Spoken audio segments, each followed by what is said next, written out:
Mise au point du secrétariat général de la SENCO sur les propos du vice-premier ministre Jean-Pierre Bemba à l'endroit de l'Église catholique en République démocratique du Congo.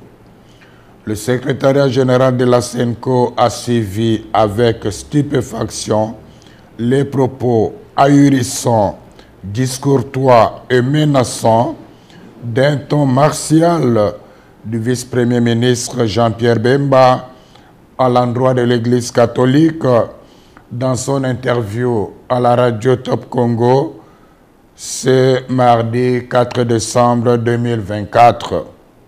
Sans nous en cacher, ces propos belliqueux et truffés de contre-vérités nous ont paru peu honorables pour un homme d'État de son rang. Nous trouvons particulièrement indécent de parler des politiciens en robe. Pour rappel, parlant de l'Église catholique, le ministre des Transports et Voies de Communication a commencé par affirmer que le président de la République a accordé à chacun des 47 diocèses la faveur de bénéficier d'un montant de 1 million de dollars pour la contribution des œuvres caritatives et de développement. Une première dans l'histoire de notre pays, s'est-il exclamé. Ensuite, il s'est interrogé si les ouvrages financés ont été réellement réalisés, insinuant par le fait même que les fonds octroyés pourraient avoir pris une autre destination. Nous comprenons bien l'ironie cachée derrière une interrogation apparemment innocente. Nous déplorons cette sortie médiatique émaillée d'allusions, d'attaques et de procès d'intention contre l'Église catholique en République démocratique du Congo. Nous sommes affligés de constater que M. Bemba ne maîtrise pas les dossiers des projets financés par le Trésor public à la demande du chef de l'État. Au nom de la sagesse élémentaire, il aurait intérêt à s'informer davantage avant de prendre publiquement la parole. Revenons aux faits. La vérité est qu'il y a plus de 2 ans, à la demande personnelle et insistante du président de la République, conformément à la mise en application de l'accord cadre entre le Saint-Siège et la République démocratique du Congo sur les matières d'intérêt commun, le gouvernement de la RD Congo et l'Église catholique ont convenu de collaborer pour la mise en œuvre de projets sociaux et économiques à impact visible en faveur des populations locales à travers les 48 diocèses de la RD Congo. Sans jamais avoir été demanderesse, et surtout dans le souci de rendre service à la population, de bonne foi, l'Église s'est engagée. Auréolée de son expérience incontestable en matière de développement et des avantages de son omniprésence en territoire congolais, elle a accepté cette lourde charge en vue de contribuer au bien commun des Congolaises et des Congolais qui, comme on le sait, est souvent compromis à cause de la mauvaise gouvernance et de la corruption. Signalons toutefois que, pour des raisons pertinentes, largement compréhensibles, l'archidiocèse de Kinshasa s'est abstenu d'accéder au fonds. Dès le départ, le gouvernement congolais s'est engagé à mettre à la disposition des diocèses trimestriellement un fonds pour la mise en œuvre des projets retenus par chacun des 47 diocèses en RD Congo. Pour des raisons de trésorerie, il n'a malheureusement pas respecté l'échéance, mais il n'a pas renoncé aux engagements pris. À ce jour, plus de 2 ans après cet accord, seulement 2 tranches de 300 000 dollars ont été données. La première en 2022 et la deuxième en 2023, soit $600,000 par diocèse. Tous les diocèses se sont mis à l'œuvre. Certains ont même reçu la visite du conseiller principal du président de la République en charge des questions religieuses.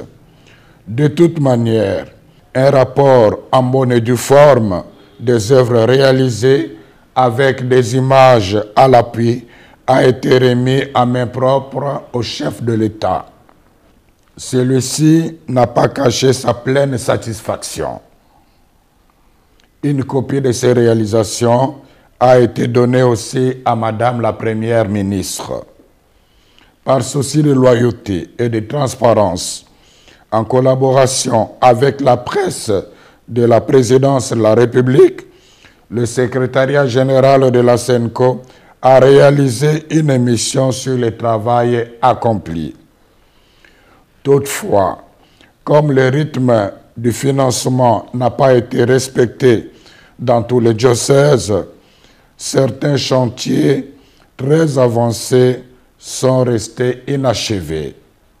À ce jour, une autre tranche de $300,000 a été annoncée et permettra de continuer l'exécution des projets réalisés avec beaucoup de sacrifices en dépit d'énormes difficultés de transaction et de transport. Quant à nous, sans faux fuyant, nous sommes prêts à recevoir l'IGF pour vérifier toute la comptabilité. La SENCO avait dès le début prévenu les gestionnaires locaux de ces projets qu'elle ne couvrira personne en cas de malversation financière. Nous demandons au vice-premier ministre Jean-Pierre Bemba de rendre publiques les preuves de ces allégations de $1 million mises à la disposition de chaque diocèse.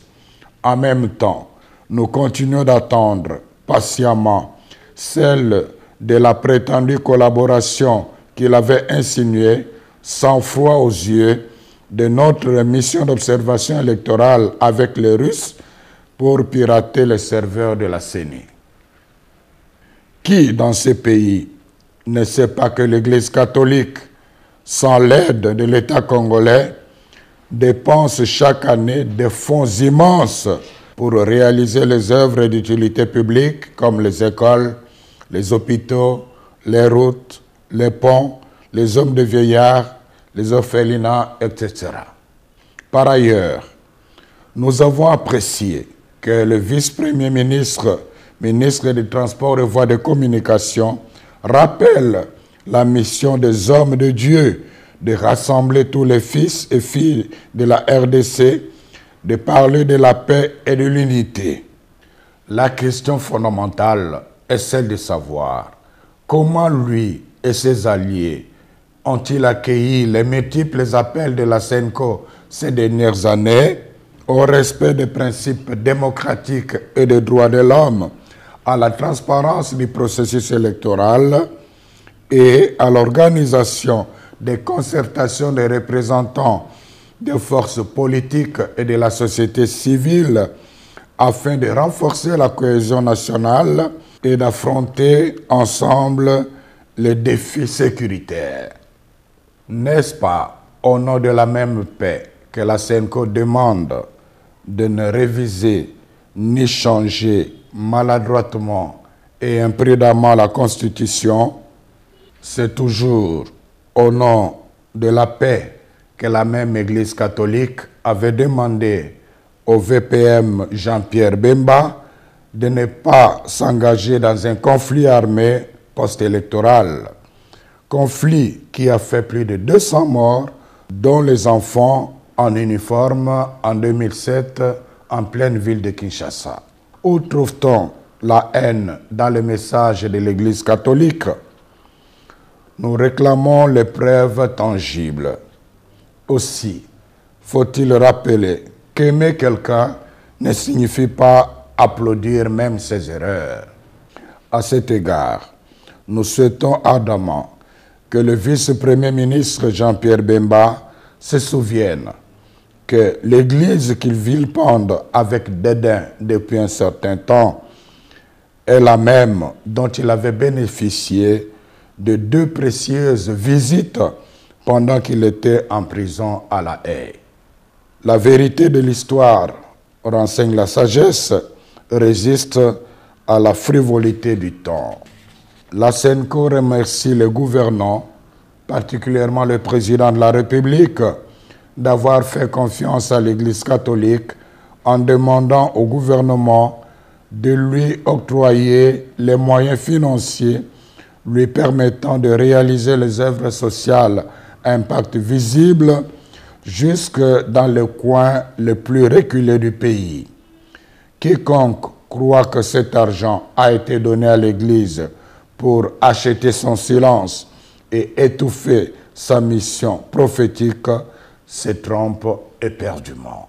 C'est le lieu de rappeler au ministre des Transports et Voies de Communication ces sages paroles de Confucius, à savoir, si l'homme a 2 oreilles et une bouche, c'est pour écouter 2 fois plus qu'il ne parle. Puisse le Seigneur bénir notre pays et son peuple. Je vous remercie.